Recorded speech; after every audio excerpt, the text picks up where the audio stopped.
Hello, my friend. Time for our meeting this Monday, August 25th.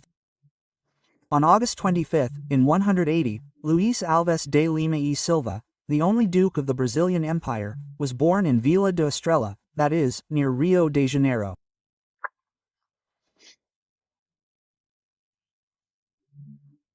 Today, he is the Duke of Caxias. He is a Duke by merit.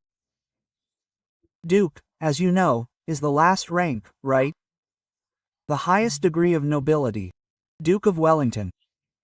When we talk about dukes in England, it's the Duke of Wellington who defeated Napoleon.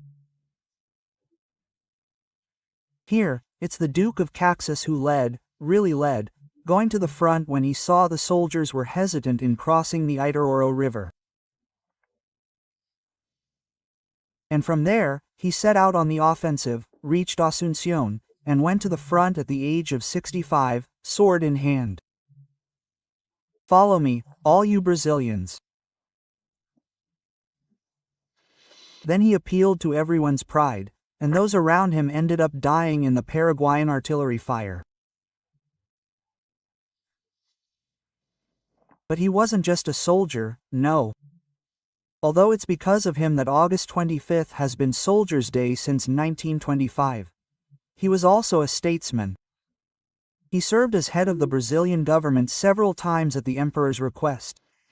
He was president of provinces, like Maranhão, vice president of São Paulo, president of Rio Grande do Sul. He pacified the Farrapos, right?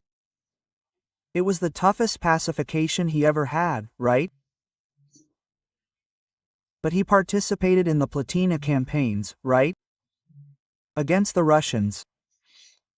And my God. And he was a politician too. When he was called to Paraguay, they said, "Oh, you're going as a conservative, you're going as a liberal." He said, "No, my sword doesn't have a party, right?" As a statesman, he had a party, but not his sword.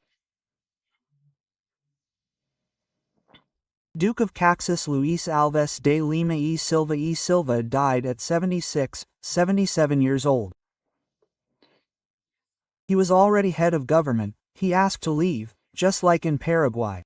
When he realized his mind was made up, he asked to return because he was sick.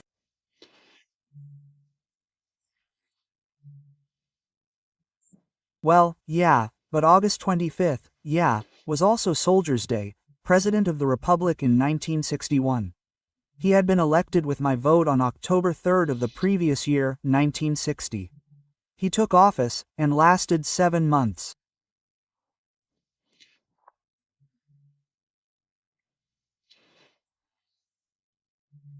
Well, Jan Quadros left the Soldiers' Day parade, handed in, and had a letter of resignation from the presidency of the Republic delivered to Congress.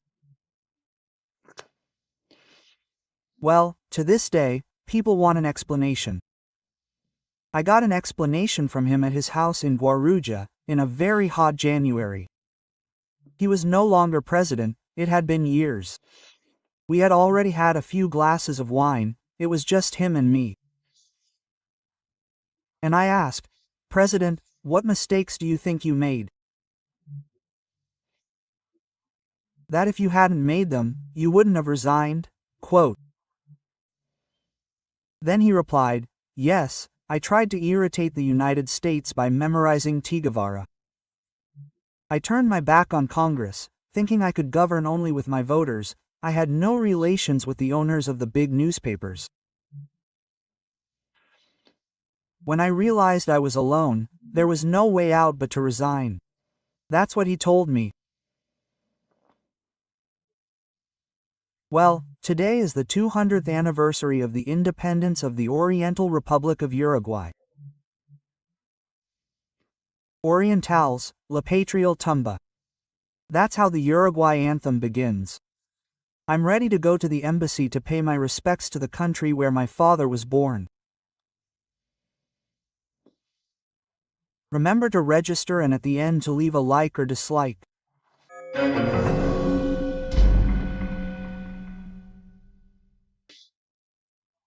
Well, today I'm going to talk to you about some topics that I didn't have time to talk about yesterday, because the weekend covers 3 or 4 days of news, right?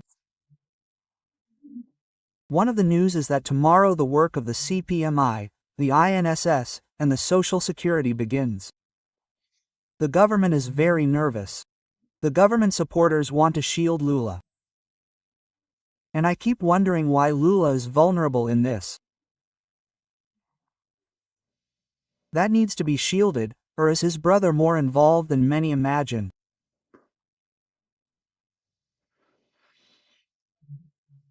Anyway, it was a gigantic, cruel robbery, taking from elderly people who had no way of verifying that their taxes were being deducted. They took at least $6 billion from 3,200 retirees and pensioners. Very cruel. All responsibilities need to be investigated. Who let it slip? Who pretended not to see? Who knew what was happening and kept quiet?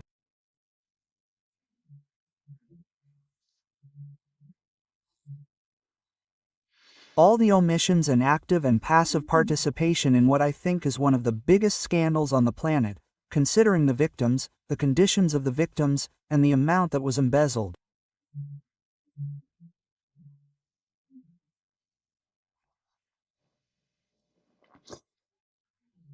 Well, I saw one. Andre Nunes became famous for an interview in Oeste, now in Gazeta. He's a legal advisor to the Court of Justice of Minas Gerais, talking about analyzing the Supreme Court, which is in the spotlight, right? Oh, this article of his in Gazeta shows that the Brazilian Constitutional Court, the Supreme Court, the Supreme Federal Court, right, is the opposite of what it would be advisable, right?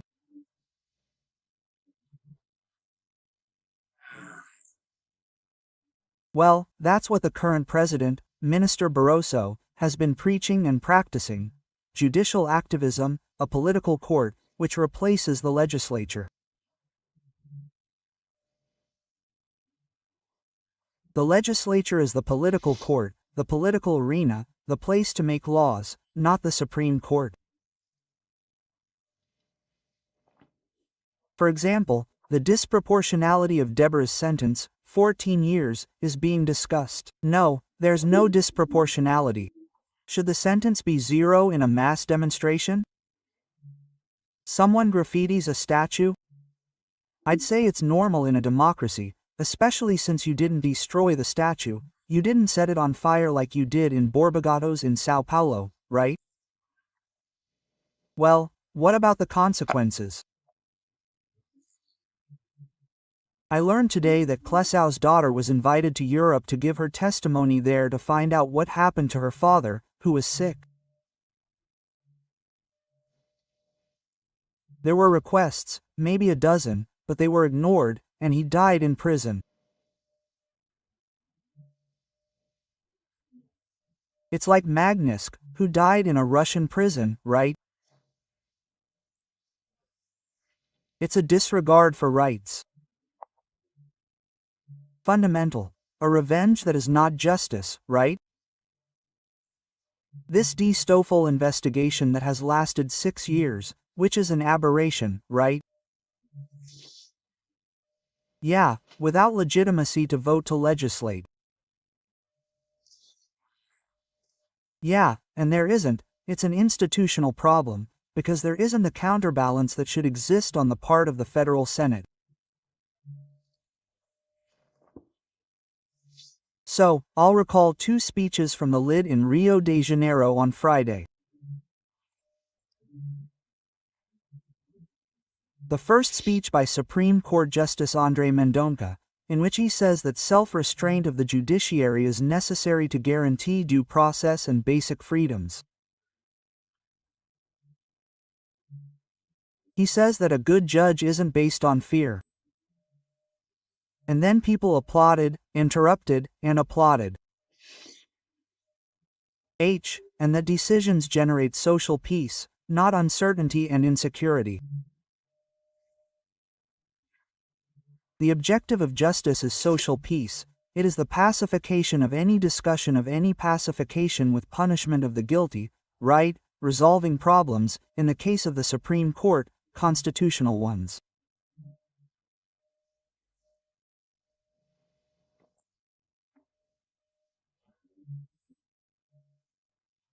Then came Justice Morais, who said that a vassal judiciary that wants to make a deal to resolve momentary disturbances is useless.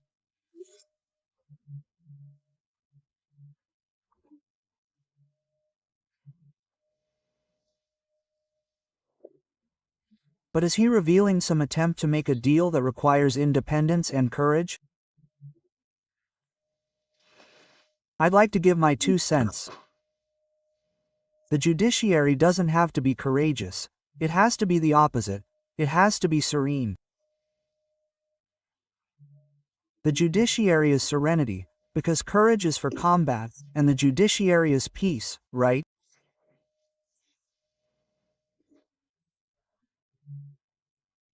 He spoke a lot about the hatred that is expressed on social media.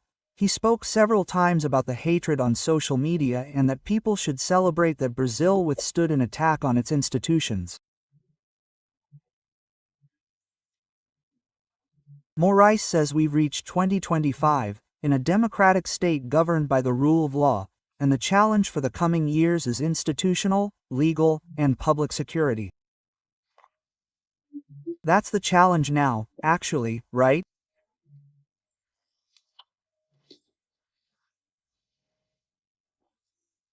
Well, anyway, to quickly conclude, the government contracted 2 ships to address the abusive hotel prices at COP30, hotels in Belém.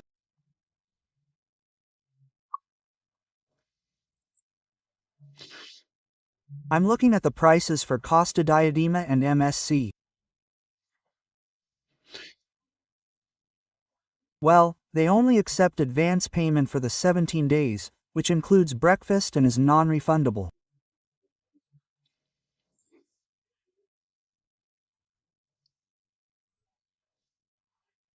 Well, the minimum price is all in euros, but converting it to reais, the minimum price for those 17 days will be $148,000 per person, including breakfast, and the maximum price for a suite there is $630,000 for the 17 days.